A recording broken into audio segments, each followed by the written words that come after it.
buka firman Tuhan, Bapak Ibu sekalian, di kitab Kejadian pasalnya yang pertama. Kitab Kejadian pasalnya yang pertama. Kita akan baca dari ayatnya yang pertama. Kejadian 1 ayat 1. Kalau saudara nggak bawa Alkitab, saudara bisa lihat di layar. Kejadian 1 ayat 1. Kita baca sama-sama kalau saudara sudah ketemu. 1, 2, 3. Pada mulanya Allah menciptakan langit dan bumi. Mulai dari bulan ini sampai nanti Desember, Bapak Ibu sekalian, saya akan share tentang dasar-dasar kekristenan. Dan dasar yang pertama, semuanya dimulai dengan yang namanya Allah, Bapak Ibu sekalian. Jadi Alkitab berkata pada mulanya Allah menciptakan langit dan bumi. Kalau Bapak Ibu pernah mendengar bahwa ada istilah bahwa Tuhan itu adalah Alfa dan Omega. Alfa dan Omega artinya adalah yang awal dan yang akhir. Nah, Tuhan memulai segalanya, tetapi Tuhan tidak pernah dimulai. Apa maksudnya? Bahwa Tuhan adalah yang pertama, dia tidak diciptakan, saudara, tetapi dia menciptakan. Nah, pada mulanya itu Allah menciptakan. Berarti inisiatifnya dari Allah. Idenya dari Allah. Dan segala sesuatu berarti perencanaannya ada pada Allah.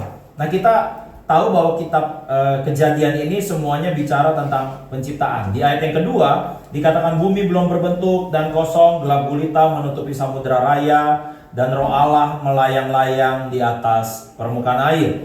Lalu berfirmanlah Allah. Nah, berfirman Allah berfirman tentang apa? Jadilah terang. Lalu terang itu jadi. Nah, nanti saudara bisa baca di rumah ya. Semua ayat-ayat itu bicara tentang segala sesuatu diciptakan, Bapak Ibu sekalian. Nah, di dalam penciptaan ini tentu Bapak Ibu akan punya pandangan karena sekarang teknologi sangat berkembang ya. Pandangan apa? Ada namanya pandangan secara ilmuwan ya. Kalau pandangan secara ilmuwan dikatakan bahwa semuanya ini terjadi karena Big Bang, saudara ya. Karena ada satu dentuman keras gitu ya, sehingga segala sesuatunya bisa terjadi. Tetapi Big Bang tidak bisa dibuktikan pada akhirnya, saudara. Karena apa? Karena terlalu rumit. Bagaimana segala ciptaan yang ada di dunia ini, bahkan seorang ilmuwan yang sudah meninggal ya, yang sempat ateis untuk puluhan tahun, tapi akhirnya dia bisa mengakui bahwa there's someone intelligent gitu ya, ada seseorang yang jenius, yang punya intelijensia, yang meng-create semua dunia ini. Namanya adalah Stephen Hawking, saudara ya. Nah, kalau saudara lihat saja, katakanlah ikan saja ya, saudara, sampai hari ini masih ada banyak ikan-ikan di laut yang bahkan belum tahu apa jenisnya, saudara, belum tahu apa namanya. Kalau saudara lihat bahkan burung-burung yang bisa berterbangan, ada begitu banyak rupa. Kita sendiri saja nggak bisa hafal. Dulu kita kalau pelajaran biologi aja jelasin metamorfosis saja lupa-lupa, saudara. Tapi bagaimana kita bisa menjelaskan bahwa dari kepompong, dari ulat ke pompong lalu jadi apa, saudara? Kupu-kupu. Itu saja orang bisa bingung bagaimana semua ini bisa terjadi. Bahkan saudara punya pembuluh darah, saudara. Masing-masing manusia, kalau kita ditarik ini pembuluh darah kita yang begitu ruwet seperti benang kusut, saudara. Kalau itu pembuluh darah ditarik, itu minimal panjangnya lebih dari 3 km, saudara. Bagaimana mungkin manusia yang begitu diciptakan luar biasa, lalu semua alam-alam ini luar biasa, saudara. Siapa yang ciptain? Apakah benar bahwa Big Bang, bahwa ada satu dentuman keras secara fisika yang menyebabkan itu semua? Tetapi menurut dasar kekristenan, bahwa segala sesuatu dimulai dari Allah, saudara. Nah, ada satu ajaran ya, karena saya dulu belajar teologi, jadi semua ajaran kita belajar, saudara. Ada juga yang memulai bahwa Allah itu banyak versinya, gitu ya. Makanya ada istilah begini, Tuhan tuh sama, tapi cuman jalannya aja yang beda, saudara. Saudara pernah dengar ungkapan itu ya? Tuhan tuh sama, cuman jalannya aja yang beda. Nah, di salah satu agama mayoritas itu mempercayai, saudara, bahwa dulu Tuhan tuh bagaikan cermin yang jatuh ke bumi, lalu cermin ini pecah. Nah, pecahannya itu diambil oleh katakanlah agama A. Lalu agama A mengambil pecahan itu dan berkata, inilah Tuhan. Agama B mengambil pecahan yang berbeda lalu berkata, inilah Tuhan. Agama C mengambil juga lalu berkata, inilah Tuhan. Jadi seolah-olah semua punya versi yang beda-beda. Dan semuanya sama menawarkan yang namanya adalah sorga, saudara. Tapi ada juga yang menawarkan bahwa saudara akan bisa mengalami yang namanya re. Ya, re itu apa? Saudara hidup lagi. Jadi katanya keadaan saudara hari ini itu ditentukan dari sosok saudara di masa lalu.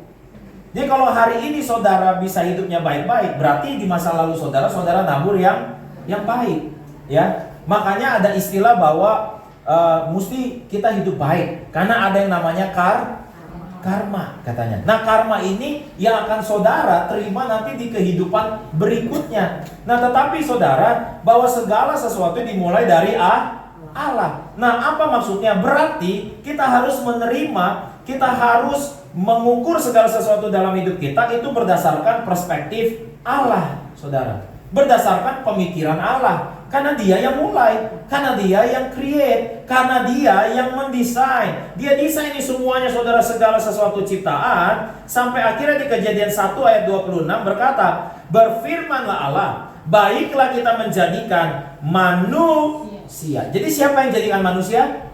Allah, saudara. Yang menjadikan manusia adalah Allah. Alkitab berkata dia jadikan menurut gambar dan rupa kita, supaya mereka berkuasa atas ikan-ikan di laut dan burung-burung di udara dan atas ternak dan atas seluruh bumi dan atas segala binatang melata yang merayap di bumi. Ayat 27. Maka Allah menciptakan apa? Manusia itu. Nah, ini belum manusia-manusia, masih manusia itu. Berarti baru satu orang, saudara. Kita sama-sama tahu namanya siapa? Namanya Adam, ya. Adam dulu diciptain, saudara. Ya, jadi menjadikan manusia. Allah menciptakan manusia itu menurut gambarnya, menurut gambar Allah diciptakannya dia. Nah, maksudnya apa menurut gambar Allah?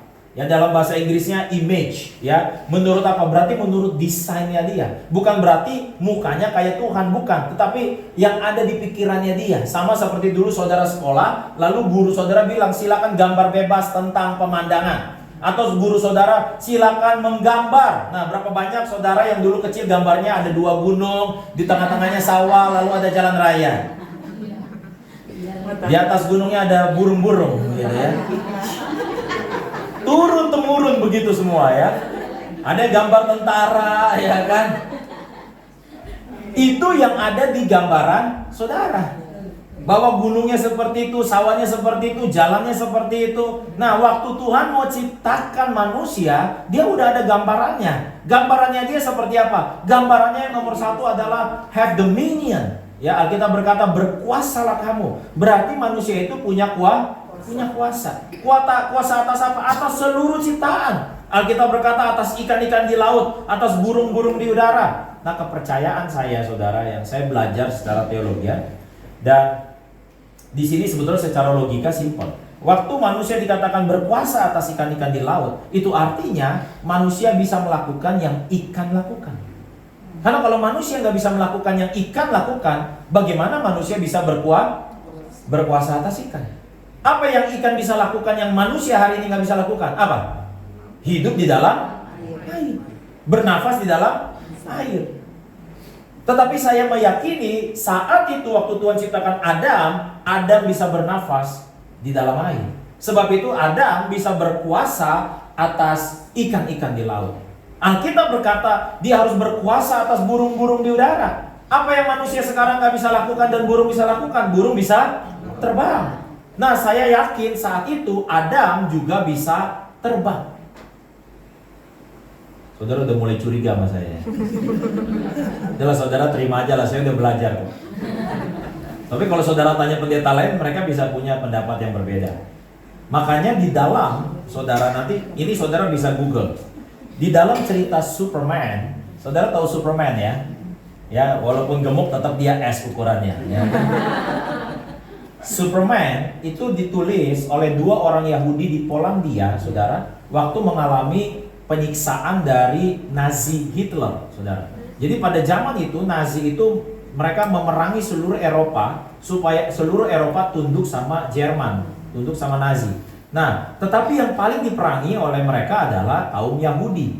Pada zamannya 6 juta orang Yahudi mati dibunuh oleh Hitler. Nah, di dalam sebelum mereka dibunuh, di dalam tempat-tempat tertentu itu dia namanya camp konsentrasi, ya, kemah konsentrasi. Di negara Polandia, waktu ada orang-orang Yahudi ini di camp konsentrasi, saudara, ada 2 anak muda yang di bawah kolong tempat tidurnya menyalakan lampu kecil. Mereka menulis cerita, saudara, di mana cerita ini adalah harapan mereka akan juru selamat. Orang Yahudi sampai hari ini masih menantikan juru selamat, saudara, yang mereka sebut dengan Mesias atau Mesias. Mereka sampai hari ini tetap menunggu juru selamat. Gak heran 12 rasul waktu Yesus mau naik ke sorga, saudara, di kisah rasul, di kitab kisah rasul, 12 rasul itu berbisik kepada Yesus. Mereka bertanya, "Engkaukah Mesias yang kami tunggu? Engkaukah yang akan memulihkan kerajaan bagi Israel?" Karena pada zaman itu Israel lagi dijajah oleh Roma. Dulu Israel punya raja yang luar biasa, saudara, yang sangat hebat, seluruh dunia tunduk. Itu sama seperti Alexander Agung, saudara. Pada zaman itu Israel juga punya, nama rajanya adalah Daud. Nah, Alkitab berkata bahwa Tuhan Allah berjanji dari keturunan Daud akan ada lahir raja yang akan menyelamatkan bangsa Israel. Makanya waktu Yesus masuk Yerusalem, Yesus dipuji-puji dengan berkata apa? "Hai Kristus, anak Daud." Padahal kalau mau dibilang paling hebat, tokoh paling hebat itu ada 2 buat bangsa Yahudi. Yang pertama adalah Musa. Kenapa? Karena Musa membebaskan bangsa Israel dari Mesir, saudara. Yang kedua adalah tokoh apa? Elia. Kenapa Elia? Karena Elia adalah tokoh nabi besar yang tidak mengalami kematian. Tapi Elia masuk ke sorga dengan cara apa? Dijemput pakai kereta berapi, saudara.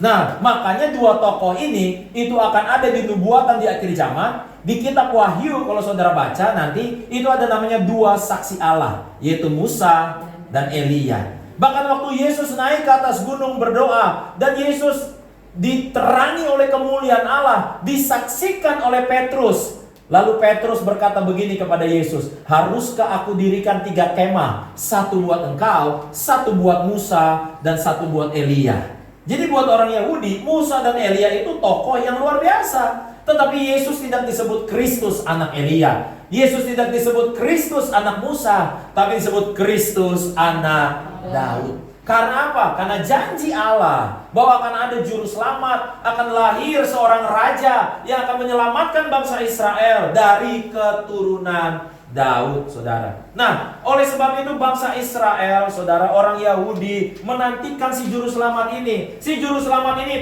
powerful, hebat, kuat, luar biasa. Ditulis sama 2 anak muda Polandia ini, saudara, bahwa si juru selamat ini bisa berenang dalam air. Saudara tahu film Superman? Superman bisa berantem di dalam air loh, saudara. Ya, bisa melakukan apapun di dalam air. Lalu Superman bisa apa? Terbang.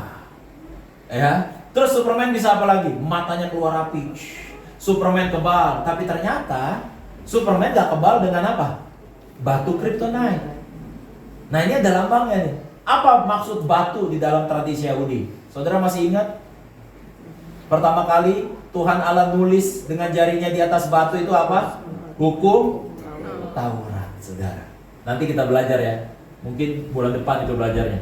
Ya, sengat maut adalah dosa dan kuasa dosa adalah hukum Taurat.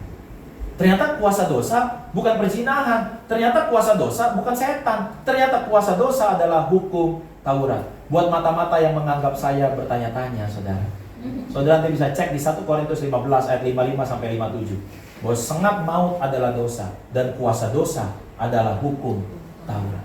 Makanya namanya si Superman dalam bahasa Amerikanya adalah Clark Kent. Tapi dalam bahasa aslinya katanya kan dia dari planet tuh. Namanya apa? Kal-El. Nama bapaknya Jor-El. El di dalam tradisi Yahudi, dalam nama Yahudi artinya Allah.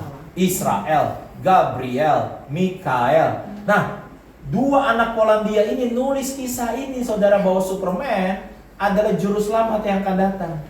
Bisa terbang, bisa hidup dalam air, powerful, singa takut sama dia, beruang takut sama dia. Sampai hari ini kita mengenal kisahnya, Superman. Kalau saudara nggak percaya, saudara Google. Dari mana tuh kisahnya? Itu ditulis oleh 2 orang Yahudi yang punya pemahaman, demikianlah juru selamat. Mengacu kepada siapa? Kepada manusia pertama, nenek moyang mereka yang namanya Adam. Dan Tuhan waktu ciptakan manusia, gambarannya seperti itu. Gambarannya nggak seperti beberapa ibu-ibu di sini yang takut sama kecoa. Gambarannya nggak seperti bapak-bapak di sini yang mungkin takut kalau keluar malam sendirian karena ada hantu. Bukan. Gambarannya is so powerful. Bilang kanan kirinya, kamu punya kuasa. Bahkan saudara, ada profesor dari Jepang yang nanti saudara Google aja deh, semua omongan saya saudara mau buktikan silakan aja. Bahkan ada seorang profesor dari Jepang, dia itu ngetes ludah seseorang, saudara. Ludah, ya. Jadi ada 2 kelompok orang. Satu kelompok itu suruh mengunyah kapas, kan basah tuh dengan ludah, dengan liur. Sambil ngunyah, sambil mengutuk. Dia ngutuk. Pokoknya keluar sumpah serapah, keluar kata-kata yang negatif. Ya, saya nggak usah contohin ya, soalnya saya nggak punya kata-kata negatif. Mungkin saudara bisa contohin. Pokoknya dia ucapin. Lalu si kapasnya itu masukin 1 toples. Nah, orang yang berikutnya, kelompok yang berikutnya saudara, itu ngunyah kapas saudara sambil ngomong apa? Ngomongnya kali ini yang positif. Ya luar biasa, hebat, aku beruntung, aku diberkati, aku berhasil. Udah, taruh juga dalam toples. Nah, ini diteliti saudara, air liur dari masing-masing kapas ini, dari yang ngomong negatif sama yang ngomong positif. Ternyata yang dari ngomong negatif ini isinya racun-racun. Kenapa saudara? Karena mulut saudara punya kuasa. Karena saudara dan saya diciptakan serupa dan segambar dengan Allah. Dia ciptain tuh saudara. Dimulainya karena kenapa? Dari Allah. Saya aja kalau bikin sesuatu, saya rasa saya cukup bagus saudara. Ya, apalagi Allah yang bikin sesuatu. Dan waktu Allah dia ciptakan manusia saudara, Alkitab berkata di kitab Kejadian, ya, coba kita buka kitab Kejadian pasal yang 1 saudara, ayat 30. Tetapi kepada segala binatang di bumi, segala burung di udara, segala yang merayap di bumi yang bernyawa, kuberikan segala tumbuh-tumbuhan hijau menjadi makanannya, dan jadilah demikian. Ayat 31. Maka Allah melihat segala yang dijadikannya itu apa? Sungguh amat baik. Jadi udah beres semuanya sampai selesai manusia, baru dia bilang sungguh amat baik. Pasal yang kedua, ayat yang pertama. Demikianlah diselesaikan langit dan bumi dan segala isinya. Ketika Allah pada hari ke-7 telah menyelesaikan pekerjaan yang dibuatnya itu, berhentilah ia pada hari ke-7 dari segala pekerjaan telah dibuatnya. Ayat 3, ini pentingnya ayat 3 nih. Kejadian 2 ayat 3. Lalu Allah memberkati hari ke-7 itu dan menguduskannya. Karena pada hari itulah ia berhenti dari segala pekerjaan penciptaan yang telah dibuatnya itu. Udah beres. Udah ciptain semuanya. Semua dibikin yang bagus. Baru terakhir si manusia. Habis itu manusia itu happy life. Ini penting nih saudara. Manusia saat itu yang namanya Adam, he's very happy. Dia gak butuh apapun. Sampai-sampai Tuhan bilang apa? Di Kejadian 2 ayat 18. Di Kejadian 2 ayat 18, Tuhan Allah berfirman, tidak baik kalau manusia itu seorang diri aja. Bukannya gak baik bujangan. Tapi gak baik itu maksudnya begini loh. Tuhan pikir, sayang dong kalau gue ciptain semuanya cuman buat satu orang gitu loh maksudnya. Sayang, tidak baik manusia seorang diri. Tapi pada saat itu Adam memang gak membutuhkan siapapun. Karena kenapa? Karena dia sudah puas sama Allah. Ini penting nih saudara.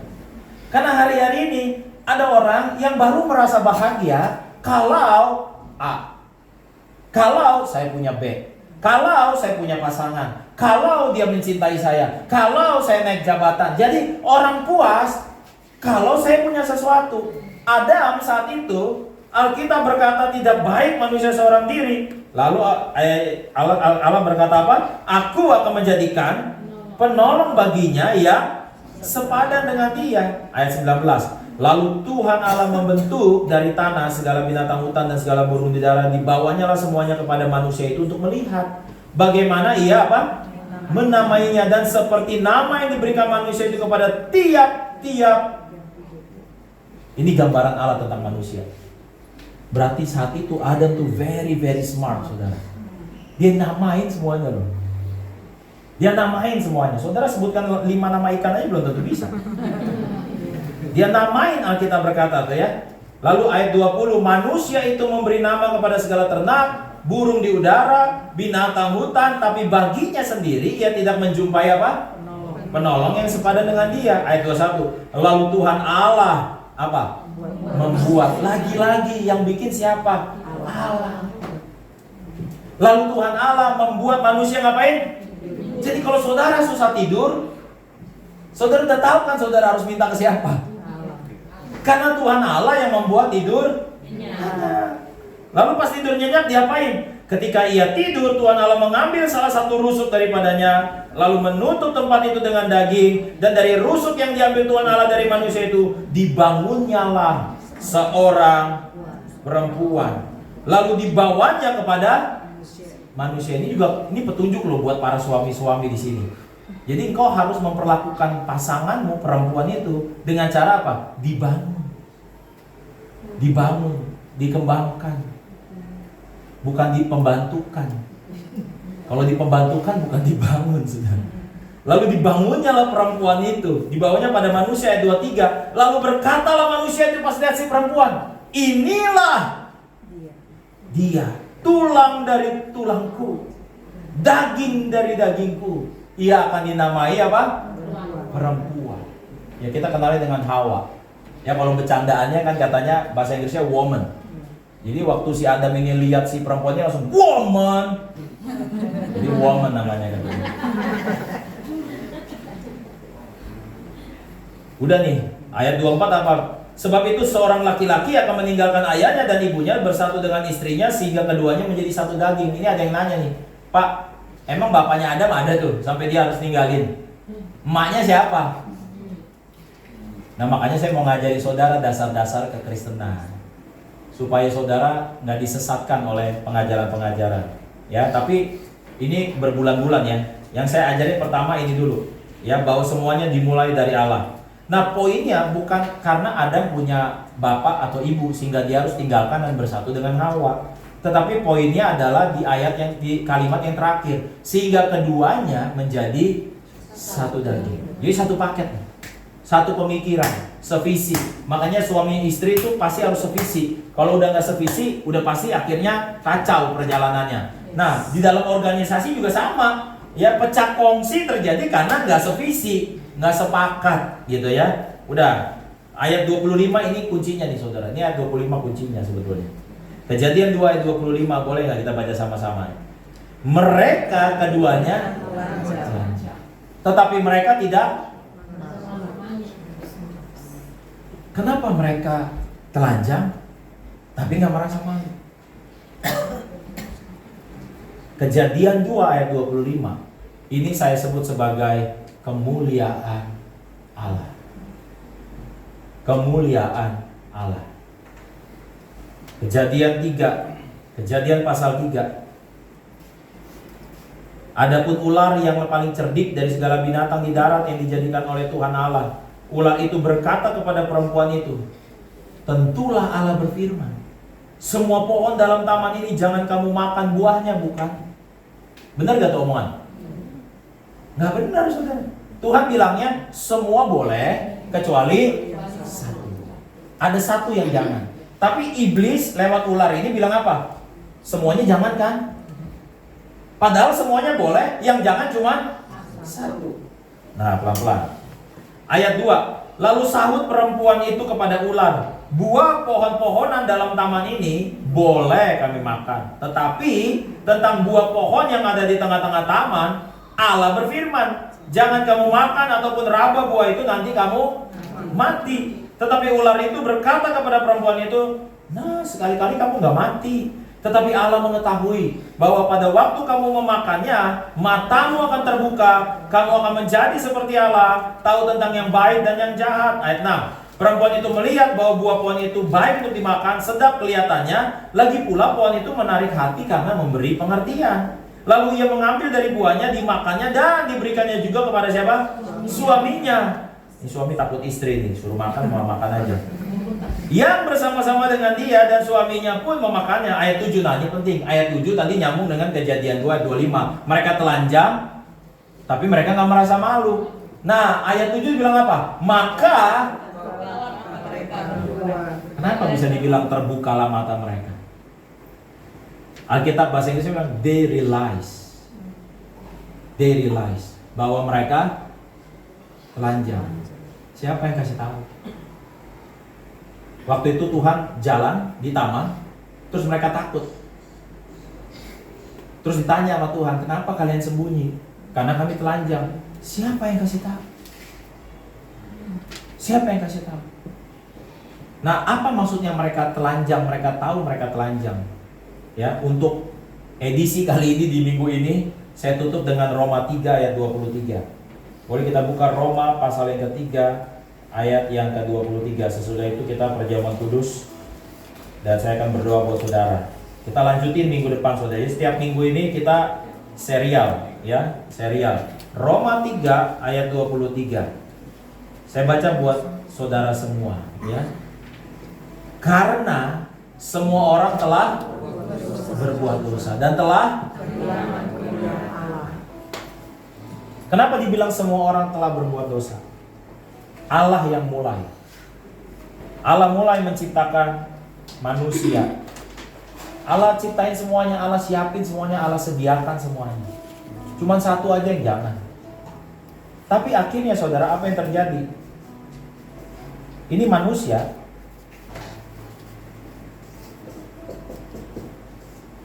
Ini manusia pertama, Adam dan Hawa, saudara.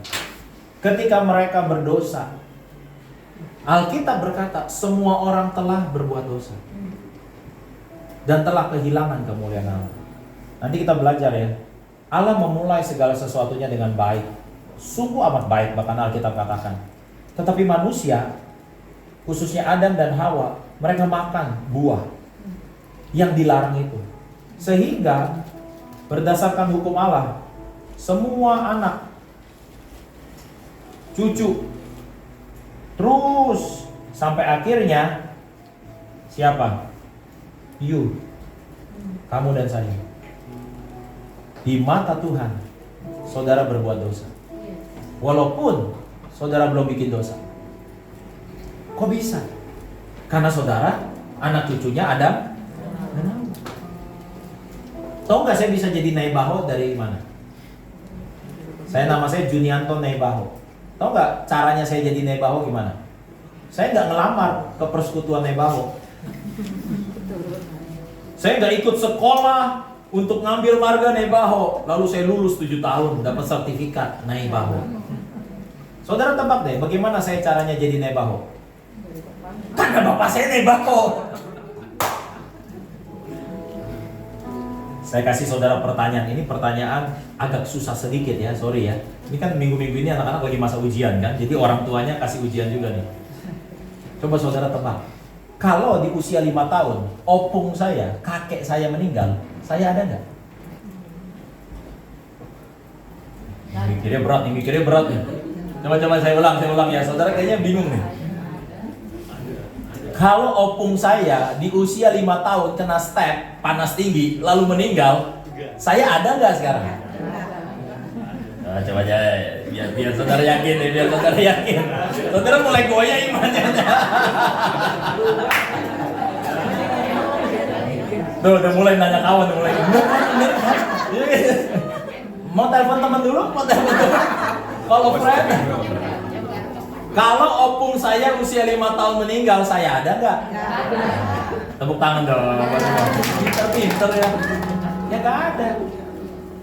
Nah persoalannya, ini 2 orang dia jatuh dalam dosa, dia lupa akibatnya. Anak cucunya semua berdosa. Jadi, saudara, saya minta waktu agak lebih ya. Biasanya kan kita jam 11 selesai. Saya usahain 11.15 sudah selesai ya. Jadi, saudara itu berzina, saudara itu mikir jelek, saudara itu mencuri, saudara itu ngamuk-ngamuk, saudara itu benci sama orang. Pokoknya saudara lakuin semua dosa karena saudara orang berdosa. Saudara menjadi orang berdosa bukan karena saudara melakukan dosa. Saudara melakukan dosa karena saudara udah sadar saudara orang berdosa. Karena darah saudara mengandung dosa. Tahu gak anjing menggonggong gara-gara apa? Karena anjing. Kucing meong gara-gara ini kucing. Saudara pernah lihat gak? Ada anjing yang bisa suara meong? Ada. Tapi apakah mengubah dia jadi kucing? Enggak. Dia tetap anjing. Coba-coba nih. Ini pelan-pelan nih, pelan-pelan. Anjing menggonggong karena dia anjing. Kalau Andre, drummer kita, dia meniru suara anjing, dia menggonggong persis seperti anjing, dia jadi anjing nggak? Enggak, Andre. Aman.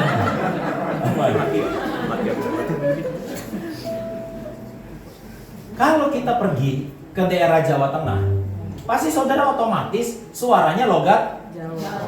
Iki piye gitu. Yang ngomong Ciahun lagi.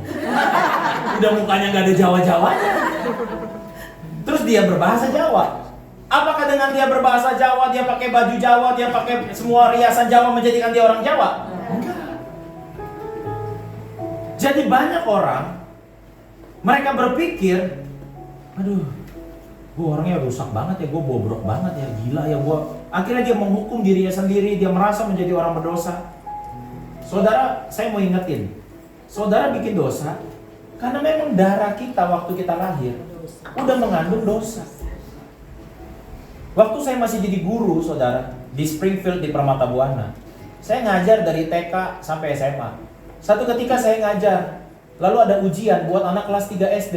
Kelas 3 SD kan masih imut-imut semua, saudara, masih polos-polos semua. Tapi ternyata ada satu anak nyontek. Ada satu anak nyontek di secari kertas, saudara.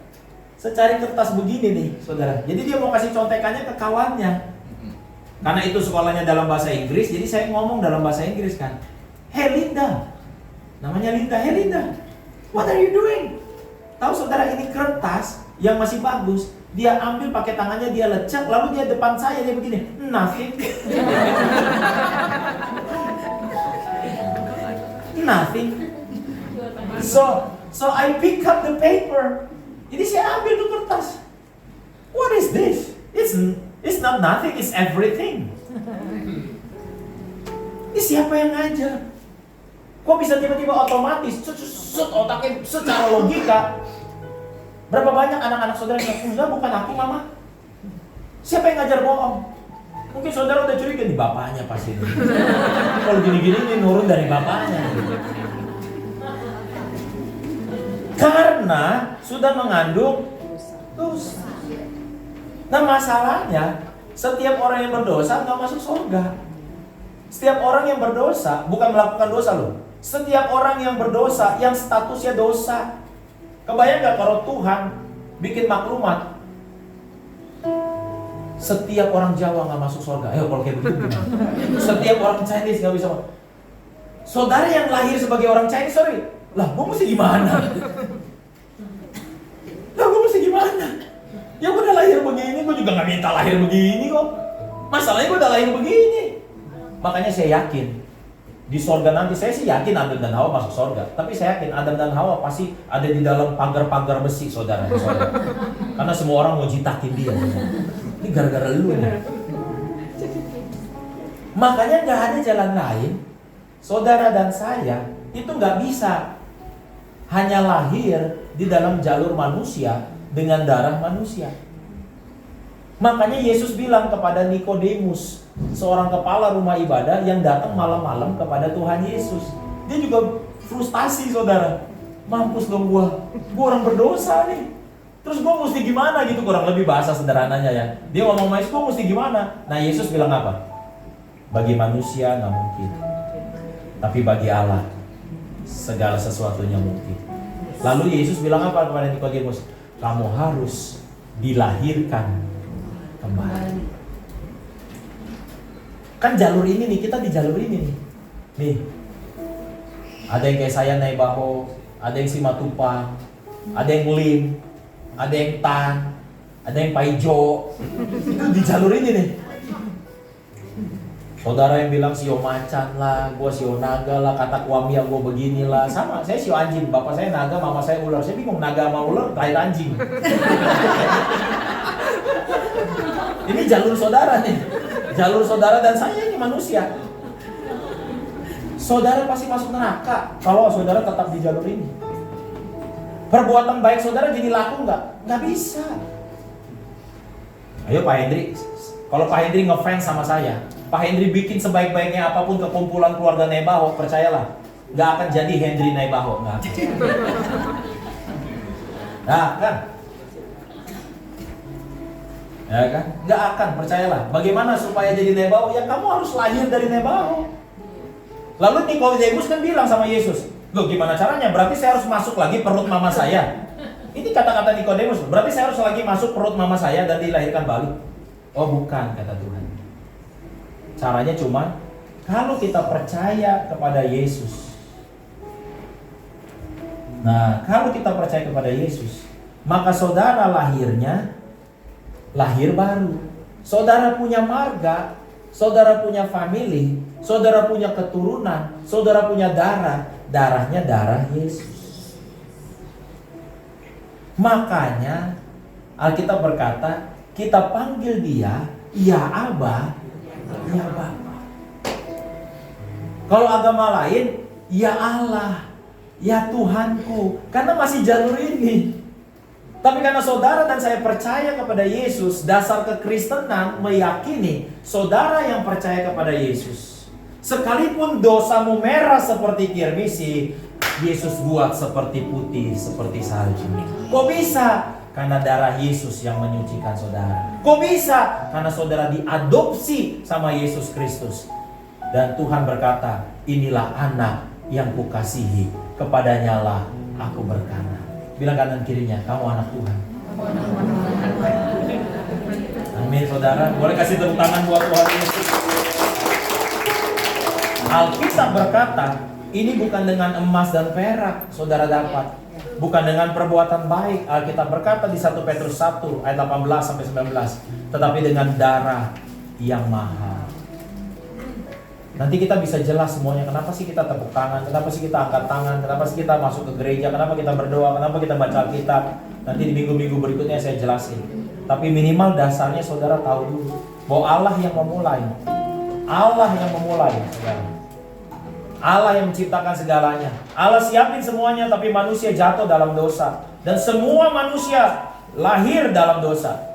Sehingga gak ada jalan lain. Saudara harus lahir baru, lahir kembali. Lahir kembali dari siapa? Dari Yesus. Makanya Yesus lahir dari perawan Maria. Kenapa Yesus harus lahir dari perawan Maria? Karena darah seorang anak itu berasal dari kromosom papanya. Ada kromosom X, kromosom Y. Dari sperma bapaknya nih, ini sumber darahnya saudara. Sperma ketemu sel telur, jadi janin. Darahnya dari siapa? Dari bapaknya. Makanya Alkitab berkata, malaikat Gabriel datang kepada Maria dan berkata, engkau akan mengandung dari Roh Kudus. Berarti spermanya siapa? Roh Kudus. Roh Kudus dosa enggak? Enggak. Berarti darahnya kudus. Karena darahnya kudus, menyatu di rahim Maria, lahirlah Yesus. Makanya dia adalah anak yang kudus. Kenapa anak yang kudus? Karena darahnya kudus. Dan sekalipun dia kudus, dia mengaku semua dosa saudara dan saya. Dia menanggung dosa kita, mati di atas kayu salib. Karena setiap dosa harus dihukum. Setiap dosa, darah harus tercurah. Makanya buat saudara dan saya yang mengaku, Yesus engkau adalah Tuhan dan Rajaku. Di sorga Alkitab berkata, satu orang bertobat, seisi sorga. Iya. Saudara tadi masuk aja ke gereja ini nggak ditepokin, bener nggak? Coba saudara masuk ya ke restoran, ditepokin nggak? Tapi kalau saudara pentas, saudara melakukan sesuatu, orang tepuk tangan, saudara senang nggak? Ternyata nih, waktu Bu Kesia bertobat, waktu Matthew ngaku Yesus Tuhan, nggak cuma satu batalion sorga yang sorak-sorai. Alkitab berkata, seisi sorga. Saudara tahu nggak berapa jumlah isi sorga? Alkitab berkata berlaksa-laksa malaikat. Wih, saya sih kalau ngebayangin merinding. Saya ngebayangin ya waktu saya bertobat, itu mungkin Gabriel pencet tombol tuh. Wih!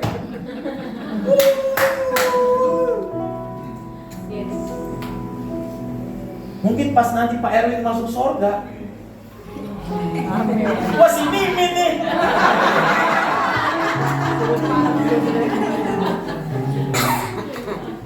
Cuma kan kita nggak lihat waktu surga bersorak-sorai.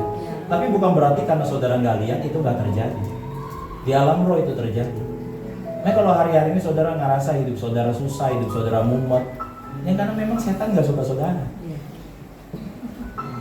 Gila, dulu dia yang ditepokin, sekarang saudara yang ditepokin. Keki banget loh setan sama saudara. Jengkel banget setan. Setan lihat muka saudara tuh empet banget. Tapi nggak apa-apa, kita juga nggak suka mereka. Ada yang suka setan di sini? Jadi saudara jangan takut, jangan khawatir, karena Allah yang mulai, Allah yang kawal, sampai Allah yang menuntun sampai akhir. Kalau Allah yang mulai, Allah yang jamin, Allah yang jaga, Allah yang pelihara. Kita kasih tepuk tangan buat Tuhan.